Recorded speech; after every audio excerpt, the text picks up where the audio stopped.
Hola, Carla. Hello, Hello. Millie. How are you? So nice to have you here. Thank you so much for having me and doing this Yes, for us. thank you. I'm super happy you're here. I have to ask you about her. Yes, we have Shanti here. She's my studio buddy. She's almost 15 years old. She's 15. Almost. Yes. And She's just so really adorable. gorgeous. Yes. Hi.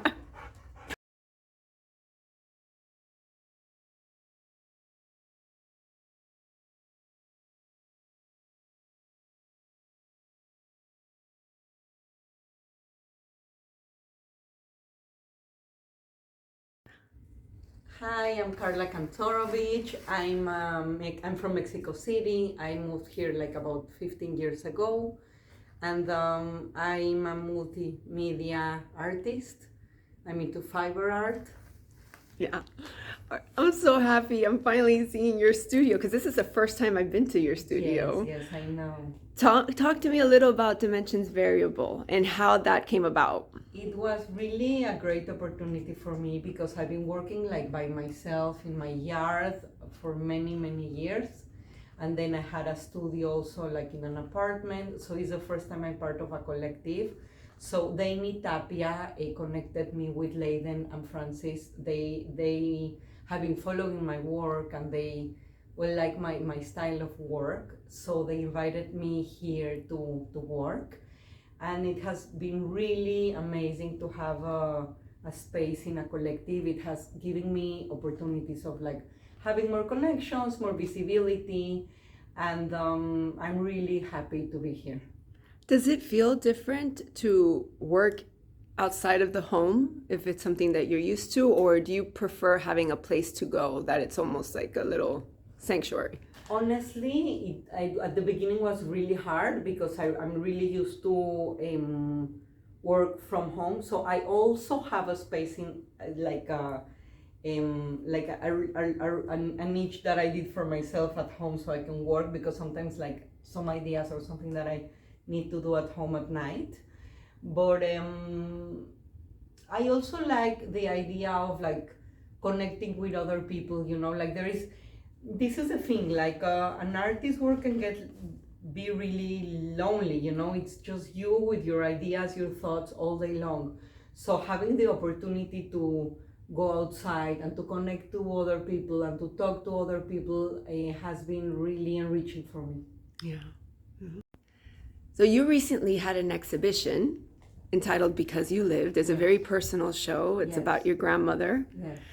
And I believe it was curated by Colette Mello for Yes. the FIU Miami Beach Urban Studios. Yes. Can you tell us a little bit about the exhibition? So that was really challenging for me and really a little bit out of my comfort zone at the beginning because it's a very personal topic that I really didn't want to get into. It was a very painful topic. Mm-hmm. And in general, my work is about like healing and transformation. And I do feel like art has to be a space that allows to connect to something deeper, like there is so much chaos already in this world that I feel like for me art has to be like a sacred space, like something that allows like to breathe or to connect to a possibility of something else, of something more. And Colette invited me many times to do an exhibition about the Holocaust, and because my grandmother's story, and I didn't want to use art to bring more pain into this world. That was my hindrance, right? Mm-hmm. And but then I understood, I'm Jewish, so after October 7th and what happened, and it was like really painful. She reached out literally 2 weeks after in October, and she said, I think it was for the third time they want to do a show, and I'm like, you know what, yes, like I knew it was time for me to enter that.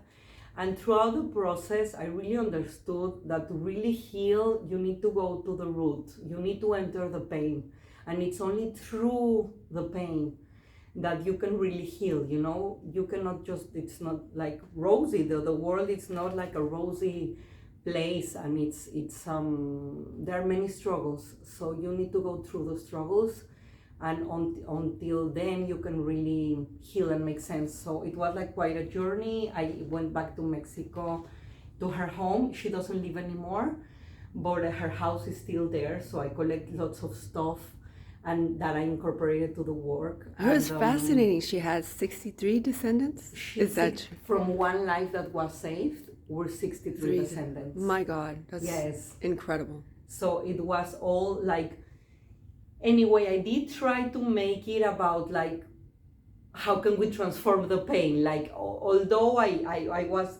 wanted to like recognize, I wanted to, for it to be a tribute that yes, that did happen, you know, and it was really painful. She was never even able to speak about it, you know. It was very unspoken. I based everything in 4 photographs that she had, and she was just not able to speak about it. She was the oldest from 4 in Poland, and 1936, where all the anti-Semitism arose before the Second World War.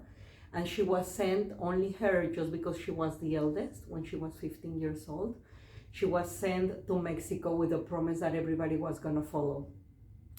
And nobody ever did. She didn't see anybody else again her whole entire life. Heartbreaking. And she was not able to speak about it. So when Colette reached out, I said, you know what, God has given me the opportunity to be able to be the voice that she didn't have, and through the art give voice to that. So I honor the opportunity, I took the opportunity, but I try to use it to bring light, to bring like this awareness of how can we transform, like the pain does exist, but can we do a better narrative? Can we do a different narrative for ourselves and for future generations? But do you think art is that amount, it's healing to a point? How was it creating it? I know it was very, very healing for me. I know it was healing for the people around me. Like I gathered the whole extended family. I did a chat. I bring everybody together. So it's like the first time that we tell the story.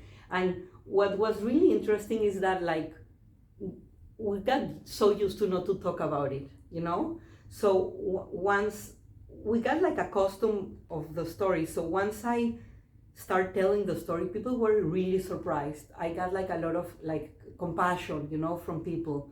People were really surprised. People sometimes didn't understand how like lots of Jewish people from Europe end up in Latin countries. Mm-hmm. You know, there was a point that the US stopped receiving. They did receive a lot of people, so many, they came to the US. Mm-hmm. And then they stopped receiving at some point, and that's where people went to all Latin America, and they built the communities because they were allowed there, they were received there, you know.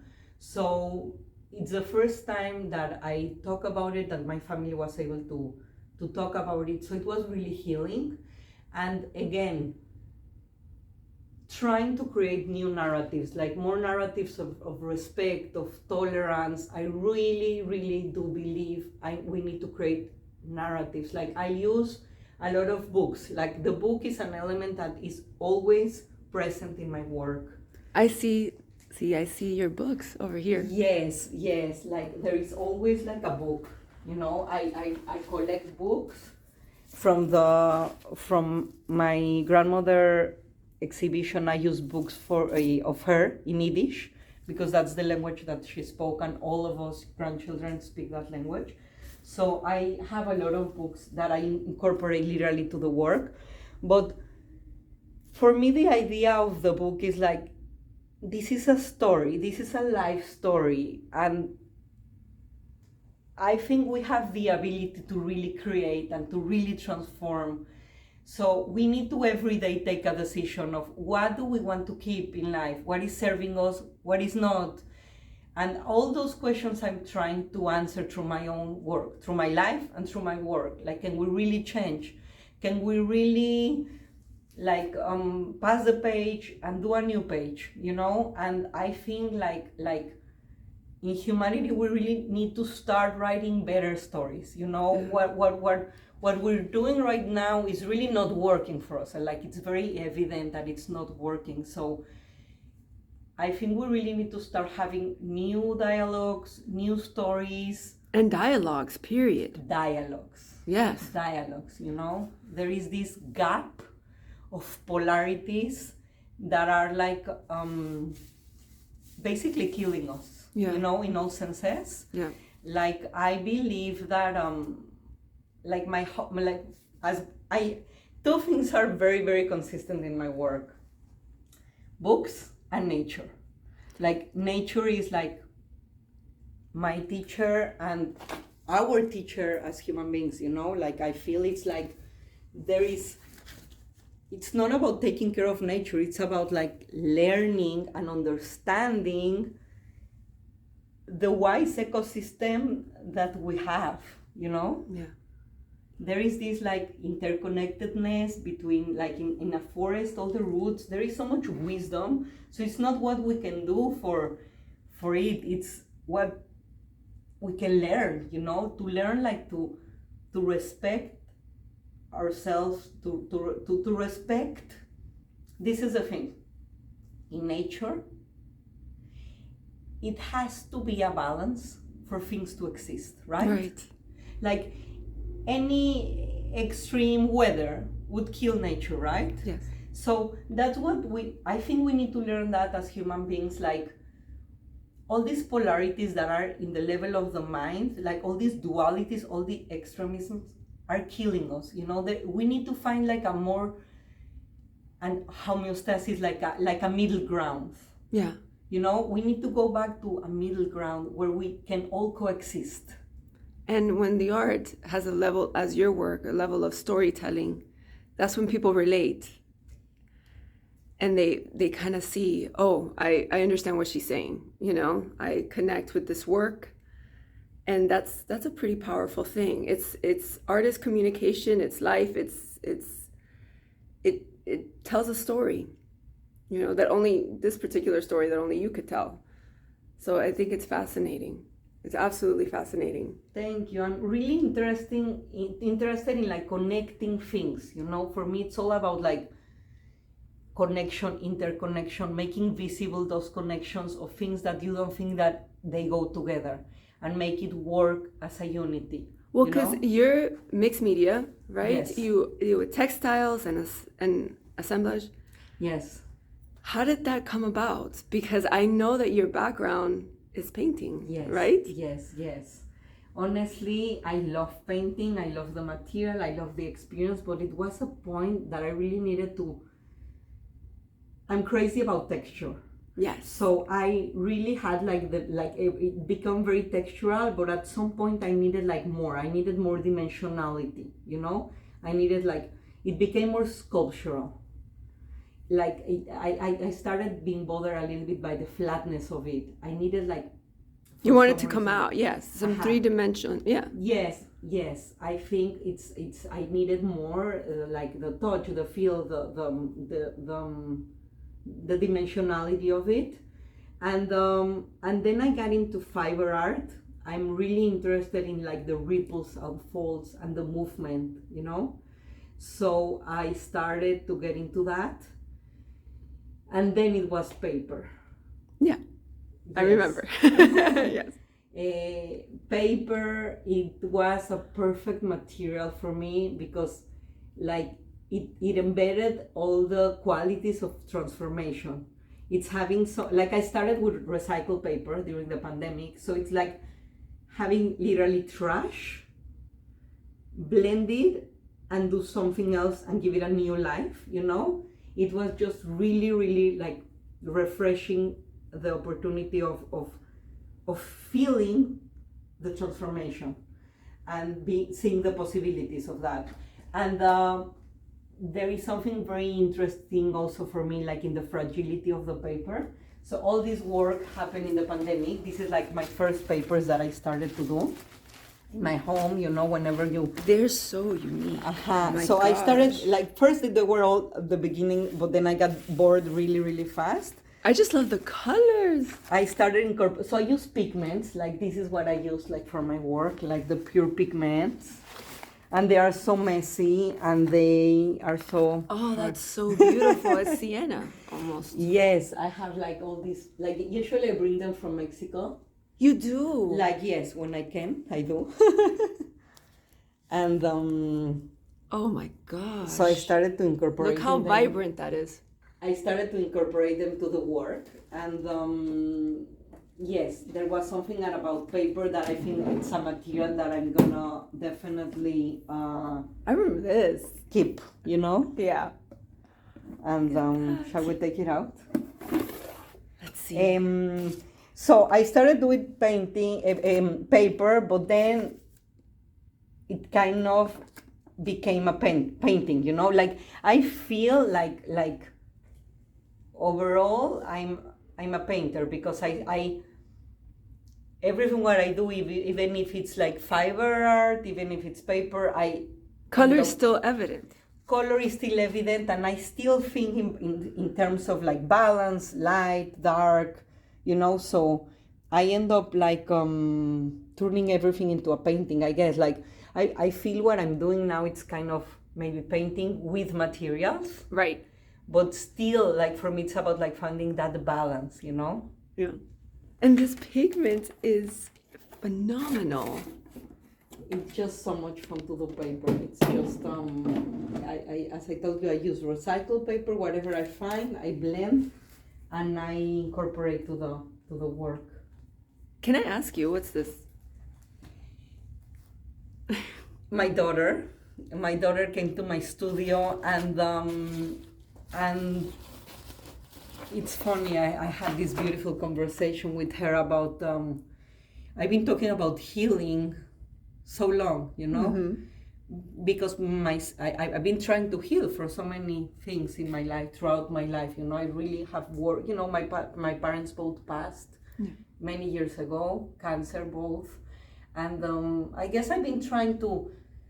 But even before that, like there are two questions that always been interested in answering. One is what is the meaning of life? Like what are we doing here? And if there is something more than this physical reality. I'm really interested in that. I'm very interested in this like invisible, this order behind the chaos. And throughout my life, I've been finding those answers, like if there is something more, you know? So throughout my work, you're gonna read or see a lot of decay. I'm really interested in that stage of life when the materials are turning into nothingness. I like that fragile state. But they're not pristine. They're lived in. They lived in, the time has touched, and for me that brings so much beauty, so much wisdom. I find the wisdom in the passage of time, beauty in passage of time. And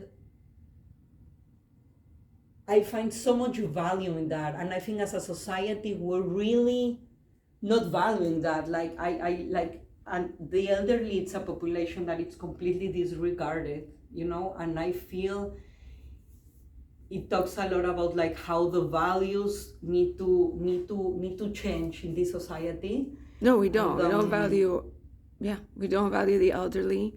You We know, don't give them proper everything is care. about new, and there is so much wisdom and experience and value in And when knowledge. it's not new, you Yeah. know. So I teach, and I have taught children before, but I teach elders, and it has been amazingly fulfilling for me to do that. Like they are in so much need of like attention, appreciation, just to be listened to, you know. Yeah. Just to have an opportunity for them to feel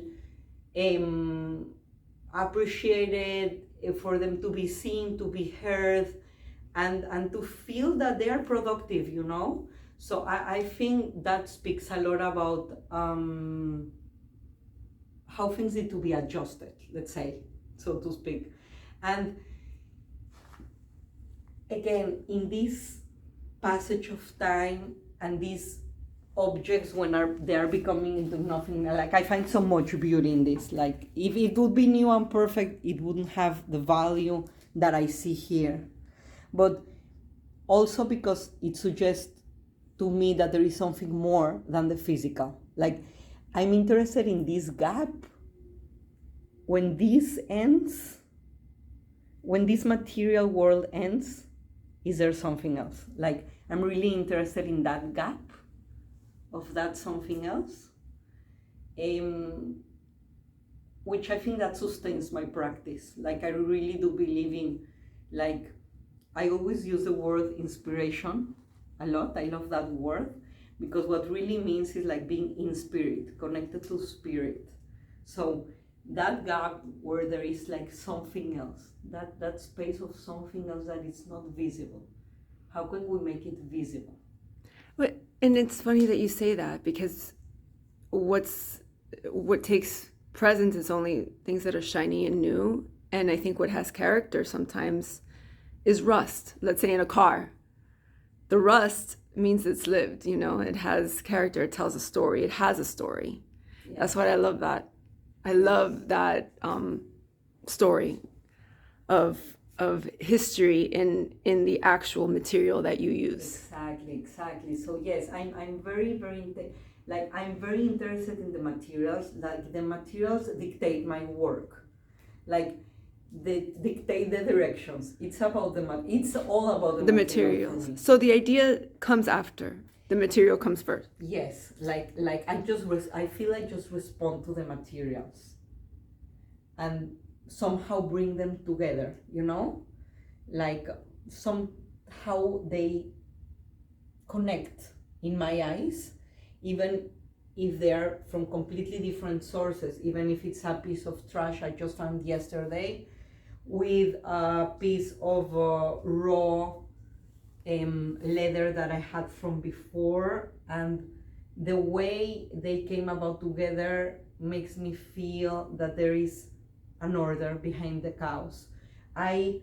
That's how this work of assemblage came together. Mm-hmm. Very, very, very interesting for me, and it was really magical. So, as I told you, I was like a painter as formation, like for many, many years in Mexico. I painted for many, many years. So this is like, I took out everything out of the canvases. Like, literally I ripped, I saved a few, but almost everything I ripped out of the canvases. So this was me, maybe 20 years ago? 20? Yes. No. This is as old as 20 years. And oh my gosh. It's very textural, but what was a shock for me is finding a piece of bark, because bark, I'm very, very attracted to bark, finding a piece of bark and all of a sudden put it together to my work of 20 years before and connect it and see that I was emulating and painting the bark all along. So I started doing these associations where I connected like my old work to the new materials I was finding. So finding those connections was really, really magical. Let me show you a work where I can explain you more about how that came about. Like, let's say this is, mira.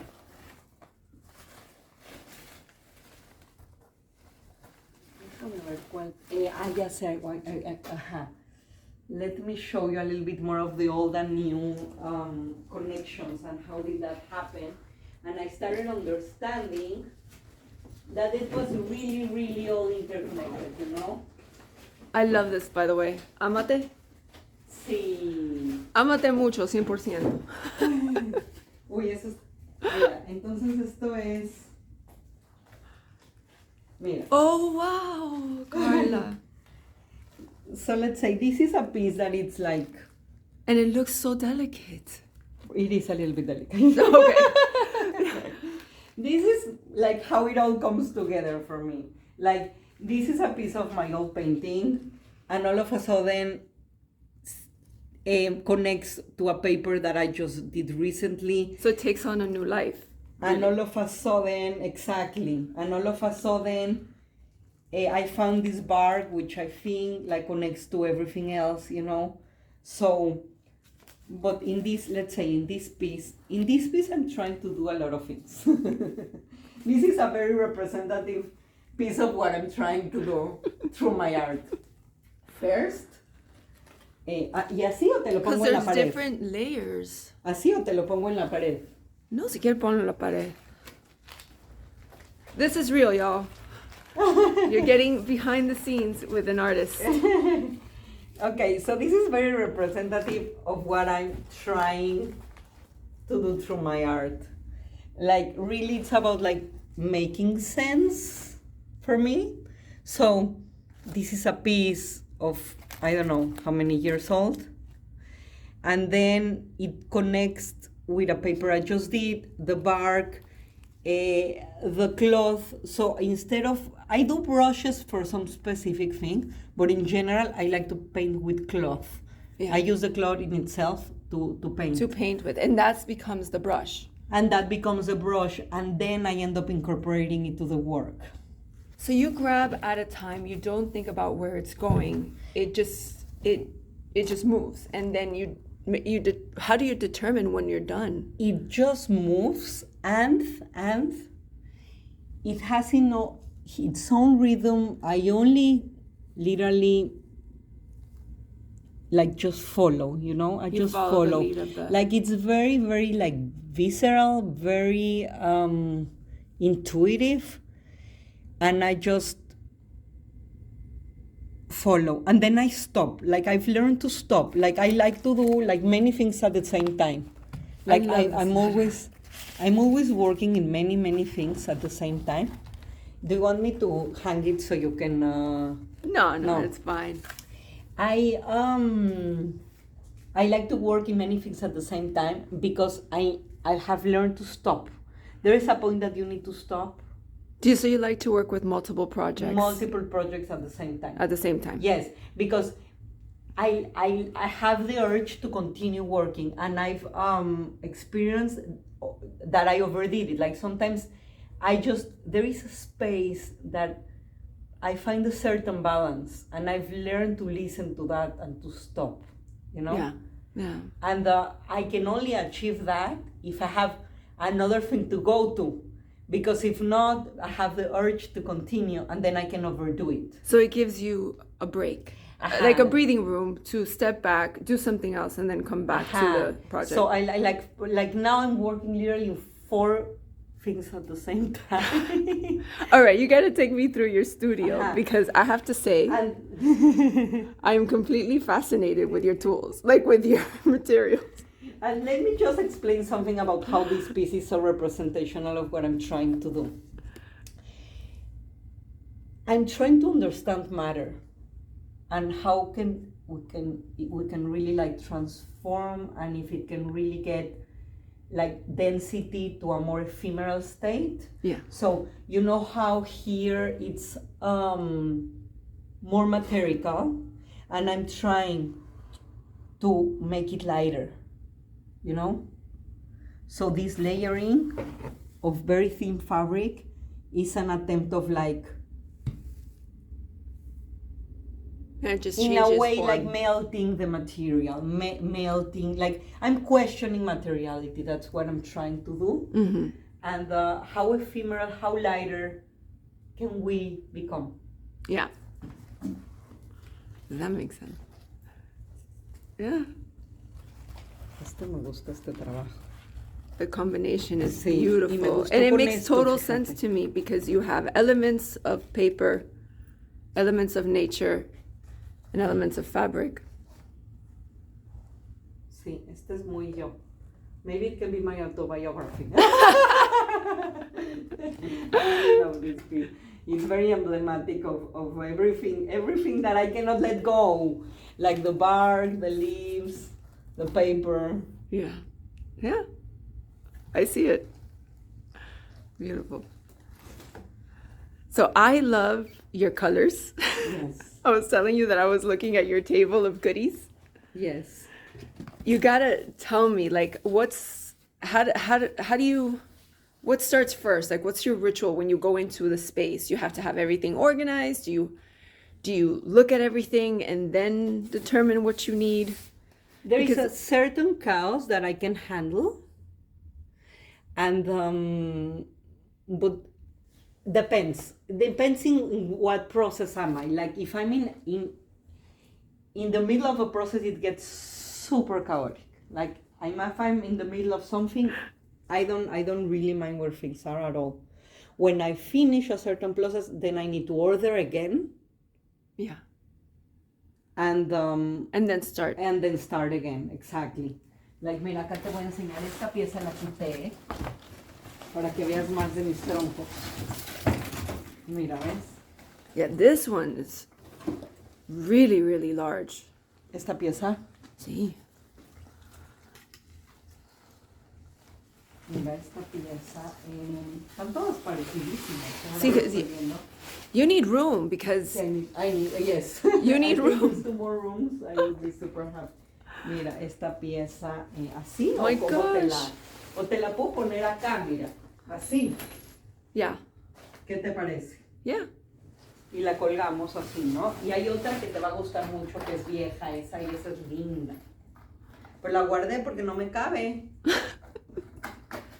No, yo necesitaría 2 espacios más así. Carla's saying she needs 2 studios I need because 2 studios. you're running out of room, darling. Yes, honestly, yes. I'm when I'm in, so now, especially now, I'm in a transition. Like I'm trying painting again, like really. You told me that you're revisiting. Well, you're visiting painting. I don't think it was ever gone completely. No. It was not gone. Like the pigments have always been present, and like let's say, yes, but I don't know if you would read this as a painting. Like it's always. No. Right. This is the thing. Like probably. ¿Sí se entiende bien? Yeah. Probably, like, now I understand that it's like painting with materials, right? But it's, Yeah, the fabric becomes the paint in a way. Exactly. The fabric becomes the paint, but it's not that I'm mainly using paint, you know? And, with the book, like there is always Yeah, I somehow see. incorporating the book. Like I see the bind. this piece, it's called back. So Little Do We Know. Okay. Wow. Because I feel that we really need to deepen our understanding of the meaning of life and the kind of associations we do, you know, the decisions we do with the kind of associations and what we value and not, how we connect things, how we associate things. I almost find that I see details. Every time I look around it, I see something new that could stand out to me. You know, whether it's a piece of thread, the net. There's just so many layers. And then you add the element of the book. I also use the needle and the thread a lot. There is a Do you lot of- sew?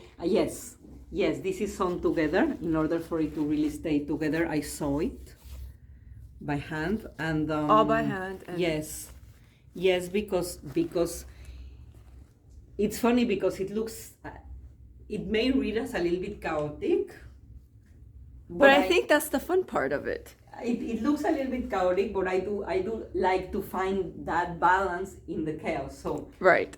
but what I'm trying to say that it's like it seems that it's random, you know, but there is nothing random. There's Like, nothing random about there's it. nothing yeah. random about it. But for me, even if this moves, it's already an issue, you know, like it has to be where it has to be. Like the ripples and folds, they are there for a specific reason at a specific point in my view.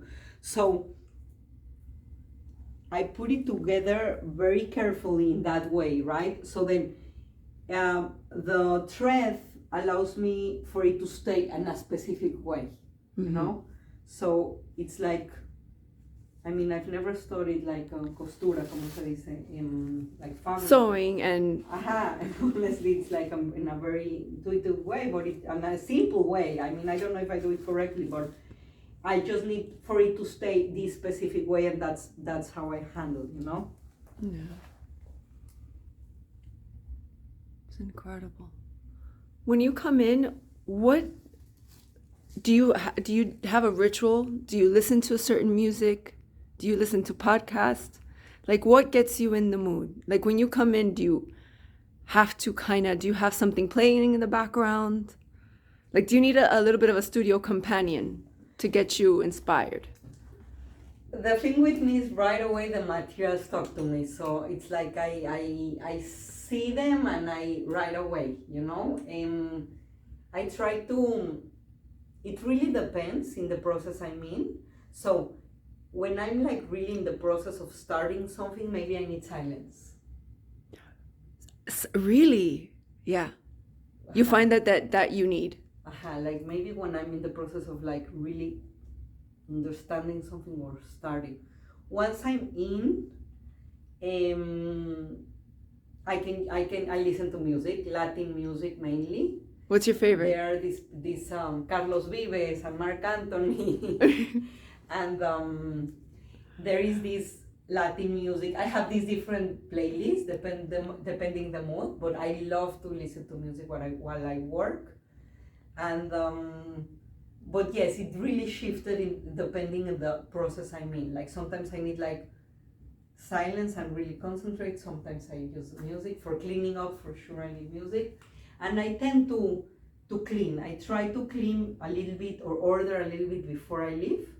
So when the next day I come back, I find a little bit of order because I feel there is already so much going on that I need to be able to find the stuff. And but the material right away talks to me. Like what I'm trying to say about, like, let's say this is like a fine piece of bark that happened with the last flooding that we had here in Miami. Yeah, we have so many. So, but it's so funny how it connects to my work in a way that I don't even realize until it's done. Like, to me, the color is fascinating, and I see how it translates to almost the same type of color like here. honestly, like, Yes. like I really feel that my work connects so much to the dark of the tree that when I put it together, like you can completely camouflage, and it was not a conscious decision to do that, you know. So I do feel I'm emulating the bark all along. It's such a deep connection that I have with the trees that it's really humbling what I have with the trees. What's the name of this piece? This has no name yet. This is this I've never exhibited before. You've never exhibited this. I have never exhibited this, and this I just recently finished. It took me many years. Usually I'm faster. This one took me years. No, it took you years to finish this one. And it has no name yet. I don't know. I still don't know. But so do you find that some of them take you more time than others then? That yes. I come back, I revisit often. you revisit often. Is that something that you find that it's part of you? I literally, because most artists, what I find is they do a piece of work, but I guess some never want to look at it again. But you kind of go back and draw in more inspiration from it, no? Yes, there are, or if not, I would save a piece of it and then I would recycle my own work. Then I would find a way to reuse it. Like my paintings, I have these pieces of my old paintings that I've been incorporating to the work, and then they are part of a new piece. You know what I mean? Mira, como all these are pieces of my old paintings. That you've totally cut up. Totally cut up, and then they became books. So this is all a series of books that I did. This used to be my painting, and then I turned them into books. All these are books now, but they used to be up. This is part of the painting that you saw there. Yeah, I see it now. So yes, I end up like incorporating again to the work somehow. It's gonna be part of like this was a piece of my old painting, and then now it's into a paper. So, but you're not You're not very precious about the old pieces then. You're willing to destroy them and build something new. Yes, absolutely. Absolutely. Like there are some pieces I'm attached to. There are some. Yes, there are some. But mostly I do recycle a lot. These are recycled. Yes, this piece I really, really like. For example. Uy, mira. This is another piece of that's very that has a lot of the elements that we've been talking about. Like this is a piece of my old painting, and look how well it connects with the bark. Like they are exactly from the same family. You might have found this and with the letters too. So like the way I don't know, for me they all of a sudden connect, but then when I find those connections, it really makes me trust life more, you know? Like when you find these connections of something that I had from 20 years ago, and then it connects with something that I just found, it makes me think that there is like a system, a source that really supports us. That what means to me when I find these connections, and in a way through my work, I make it visible for myself. It gives me a certain trust that there is something else. Yeah. Can you talk a little bit about these? Sí. Because I immediately noticed them when I walked in. So this is part of the work Amate. It has been one of my favorite works so far. Amate was my first immersive installation, and it was part of the... This is my favorite. I love this so much. that's called Promises. Promises. But it's promise to oneself, I think.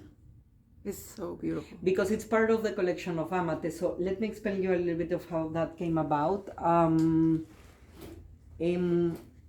It was during the pandemic, and I worked with Curator Rina Gitlin, and we've done some exhibitions together, and we envision a space, like a sacred space where one can ask about how can we heal as individuals and as a community after the pandemic. So we applied for Woolite and we got the grant. Yes, I remember. Yes. Congratulations. Yes. So thanks to that grant, we were able to make this exhibition happen. So the whole process, how it happened, was really magical, because it was, even the title was not there. The title first was gonna be Reflections on Healing, and then I started doing paper in the pandemic. And then somebody suggested me, you know what, the paper that you're doing looks like Amate paper, which is the Mexican paper, in Mexico there is this handmade paper. Let me show you. But se llama Amate. That's the name of it. Amate is the paper, the original. That is so funny. But I did do it like very unconsciously. It's not that, oh my God, I'm gonna do the paper from, like it came after. Like for me, it's not conceptual. It's always starts with the work, and then I understand. First the work, then I understand. So then I end up understanding that yes, I was doing something similar than Amate. Then I went to Mexico to a workshop to learn about Amate paper in San Pablito. I have a documentary about that. And let me show you a little bit of those things. I think you're gonna really enjoy seeing it. Let me see where I have that. And throughout the process of going there to learn about the Amate paper, we understood that if the work is about healing, Amate in Spanish means love yourself. Love yourself. Yeah. So there is really no healing if you first don't love yourself and accept yourself, so that's the first step. So that's when we decided to change the name to the exhibition to Amate.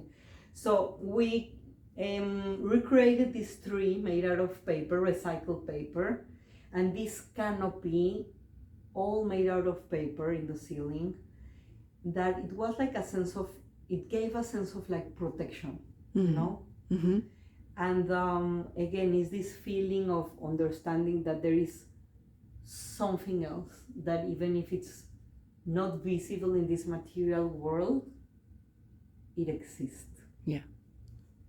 So that's the part I'm really aiming to maybe connect and to transmit. Where would they be able to see the documentary? There is a link in YouTube. I think in my webpage it's also there. I'm Yes. gonna link it in the Yes. description. That would be fun. That would be really nice. Yes. Yeah, I'll link Okay. it. Definitely. Perfect. That would be really nice, so you can understand a little bit more of what we did there. Yes. That's amazing. And there is so, like, in my work, throughout my practice, you're gonna always see the book, you're gonna always see the tree. And then in the last exhibition about my grandmother, there was like this big branch. I just saw this, so I just wanted to show you. So these are the 63 leaves. Oh. And Wow. and this is made out of books out of my grandmother in Yiddish. Some letters actually of her. Oh my gosh. And so each of these represents like one life. And it was titled Because You Lived, because she did had a lot of guilt, like why her, you know, like there are many survivors that are able to talk about it, and because I live now I want to everybody know about it. And then she was the other kind, she was never being able to speak about it. And I think she had a lot of guilt throughout her life. So this is like a testament for her that because she lived, all these lives now are able to exist. To exist. Oh my gosh. I'm getting chills. And then, because I do want to continue this conversation towards a more tolerant society, a more tolerant world, I end up opening to the people and doing some blank leaves. Yes. And people were able to intervene it. And Really? it was so beautiful what people wrote. Like, thanks for the light, plant seeds of love. Oh, I love that. It was just like so dates. special, Wow. you know? Like, Be the light. be the light. Or there were people that also lost family through the Holocaust, and they would just like write their names, you know? And I don't know, I just find it very,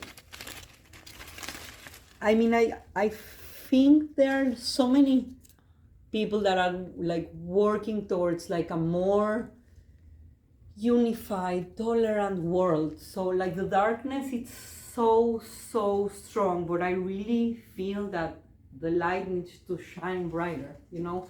So we need to allow those spaces, those discussions, those dialogues to get us to a middle ground, to a conversation where we can coexist, where there is more unity, there is more light. I really wish we can find some spaces where those new narratives can at least start Right. to take place, you know? Carla, I love this. This was an incredible visit. Thank you so much. And I have to ask, final question is, what's your advice for students getting into the arts? What would you tell them? Or what do you wish you were told that you could tell them now? I was told something by my teacher in Mexico that I would never forget, that I always repeat a lot, that it's a career of a lot of resistance. Yes. Not speed, resistance, you know? So to really be true to yourself, it's a really hard career. It's hard, but it's very rewarding to be able to tap down and find your voice and be able to really speak your truth. So it's very rewarding, lots of patience, lots of will. Like, there's gonna be a lot of rejection. Like, rejection is part of the game. Yeah. And take it as something that's gonna always be there, and just go on, be true to yourself, and we need you. We need you. We need artists. We need artists. We need your voice. We need what you have to say. We need your perspective. We need you. We need your view. So just don't give up. Just don't give up. I would say. Karla, thank you so much. If you want to learn more about Karla and her work, I'm going to leave her information down in the description, along with some other details. Thank you for allowing us into your space today. Thank you for coming. Yes. Bye. Bye.